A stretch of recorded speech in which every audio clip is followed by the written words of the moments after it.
Como é que a família boa? São todos bem-vindos aqui ao nosso canal focado no objetivo. No vídeo de hoje, iremos falar de Cameron Terrell. Se não vai desse tipo de conteúdo gangsta, fica por cá e já sabes, né? Let's go, family! Normalmente os manos que estão dentro da cena das ruas ou tiveram algum familiar envolvido ou entraram devido às dificuldades da vida para sustentar a casa ou algo do gênero. Atenção, não estou dizendo claramente que é o caminho a seguir, mas muitas das vezes é o caminho que a tropa segue sem pensar nas consequências, o que claramente não é o caso desse mano. Cameron Terrell era um garoto rico vindo de uma família milionária, estudava em escolas privadas e andava só de maquinões, mas mesmo com essa vida toda luxuosa, o boy decidiu seguir o caminho das gangues, se envolvendo em uma das gangues mais perigosas dos Estados Unidos, os Crips. Se formos falar de gangues, sem dúvida temos que começar pela área de South Central, lá na Califórnia. No ano de 1969, um mano chamado de Stanley Tuck Williams e Raymond Lee Washington se juntaram e formaram os Crips. Passado mais ou menos ali uns 10 anos, já haviam pelo menos 47 Crips, ou seja, dessa gangue Crip original, vários membros foram abrindo pequenos grupos dentro da Crip. É mais ou menos o que acontece com a Block, a 600 e a 300,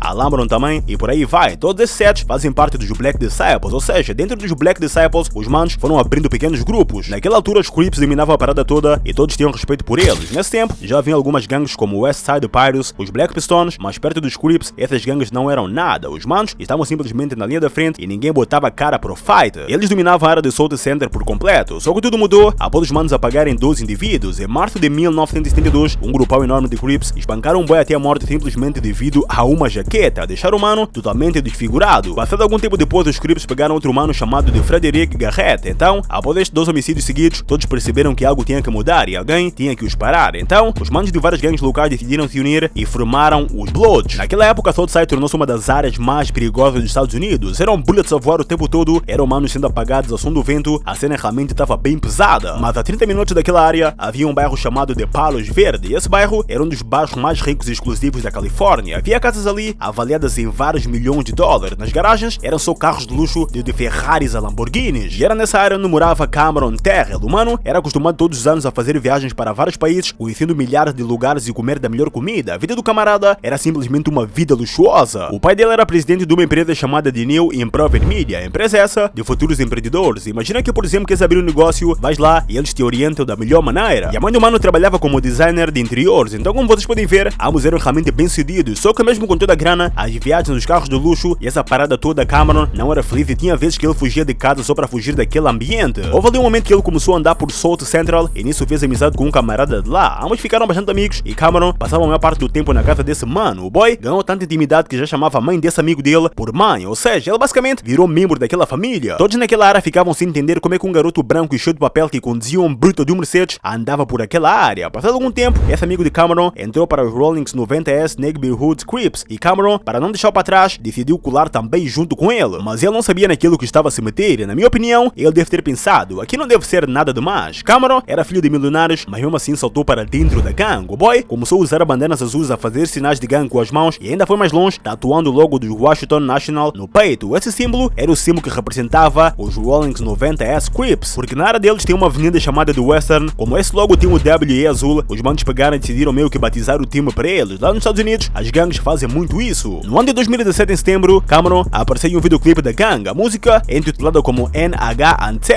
A presença do mano no videoclipe chamou a atenção, pois o boy era o único mano branco no meio da tropa e todos que viram o videoclipe na altura ficaram tipo, o que é que um garoto branco de olhos azuis faz em um videoclipe de gangue? Passado mais ou menos um mês depois do videoclipe, Cameron se envolveu em um caso de assassinato e essa parada ganhou manchetes em vários jornais dos Estados Unidos. Quase todo mundo falava sobre o caso, pois era algo que o pessoal não ouvia normalmente. No dia 1 de outubro de 2017, Cameron e mais 2 manos foram até o território dos A-Tray Crips. O território dos Rawlings 90S Crips e dos A-Tray Crips era lado a lado, então era rápido chegar lá. Ambas as gangues já naquela altura estavam em guerra, apesar de ambas terem Crip no nome. Segundo dizem, a treta deles começou lá no ano de 1979, quando um mano dos Rawlings 60S Crips tratou com um mano dos A-Tray Crips simplesmente por causa de um rabo de saia. E devido a essa parada, vários corpos foram caindo. E nisso, como os 60S Crip estão sob o comando dos 90S Crip, os manos decidiram comprar a briga e até hoje têm treta. Mas continuando, o Cameron e os 2 manos dele foram até o território dos A-Tray Crips e nisso, eles viram um mano chamado de Jason Holmes, um estudante universitário de 21 anos que nem sequer pertencia a nenhuma gangue. Naquele momento, Jason estava acompanhado por 2 amigos. Cameron estava ao volante e os 2 manos dele no pendura. E só para dizer que o carro que eles estavam era do pai de Cameron. Nesses 2 amigos de Cameron saíram do carro e foram em direção a Jason Holmes. E logo de seguida, os 2 manos que estavam com Jason fugiram com medo. Só que Jason não teve nem tempo para pensar e chegando perto dele, os manos de Cameron perguntaram a qual gangue Jason fazia parte. Ele respondeu dizendo que não fazia parte de nenhuma gangue. Foi quando do nada um deles puxou a arma arma e disparou contra Justin. Logo de seguida eles voltaram pro carro e Cameron, que estava no volante, acelerou vazando do local. Só que os humanos seriam pegos mais tarde, pois o crime foi capturado por câmaras de videovigilância local e o carro do pai dele apareceu nas filmagens. Nesse caso foi fácil a polícia conseguir rastreá-los, pois era só jogar a matrícula no servidor e rapidamente saberia-se de quem pertencia. Não demorou muito tempo e a polícia prendeu os dois manos e Cameron pelo homicídio de Holmes. Todos eles foram presos devido ao crime, só que Cameron foi o único a ter a fiança estabelecida. O juiz estipulou a fiança dele em $5 milhões,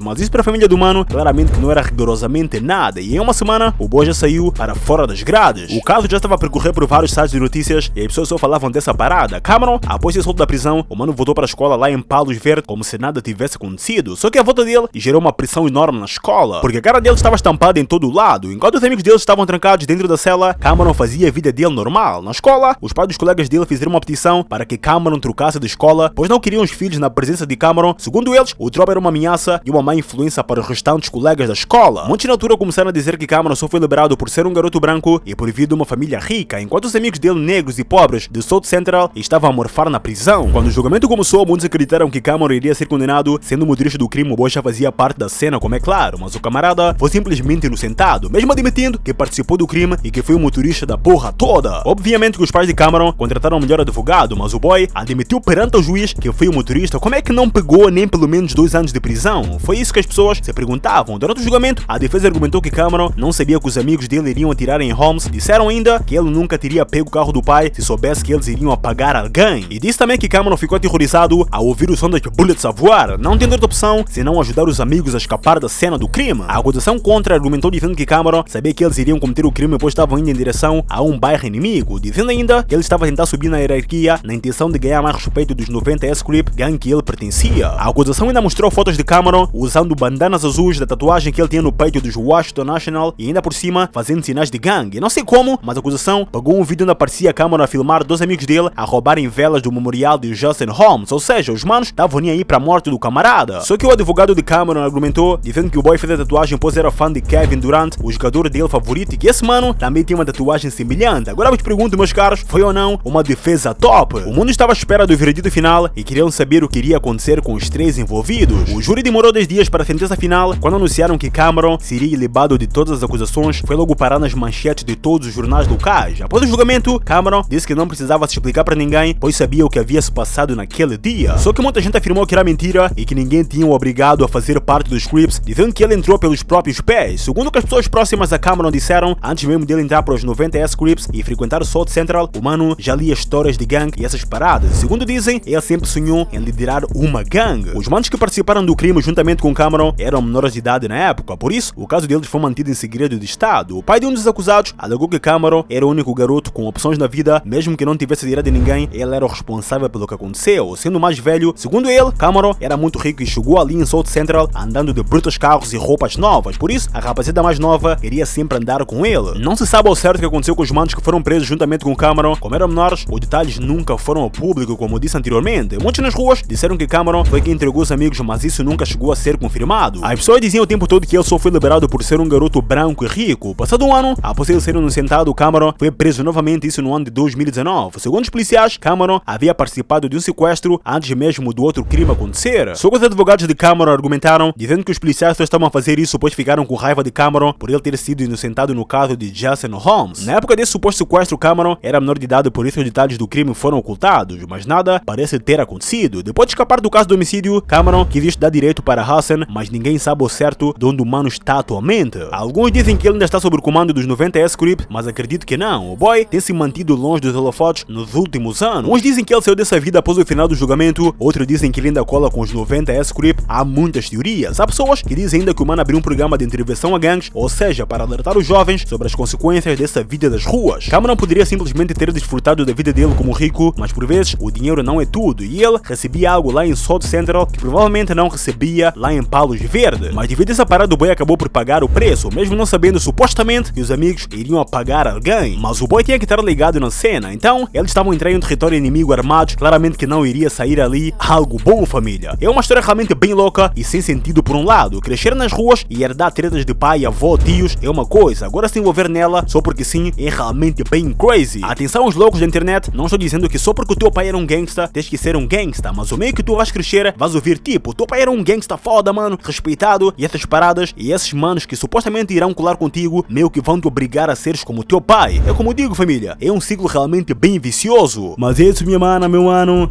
Espero realmente que vocês curtiram do vídeo. Se curtiste, não te esqueça de fazer a inscrição no canal para não perderes nenhuma história. Vem logo fazer parte dessa família. Até a próxima!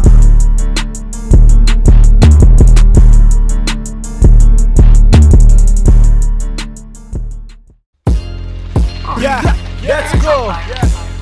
Subscreve o canal, subscreve e deixa o teu like. Yeah. Subscreve o canal, yeah, yeah. Focado no objetivo. Yeah. Subscreve o canal, yeah, yeah, yeah. E deixa o teu like. Subscreve o canal, focado no objetivo. Yeah.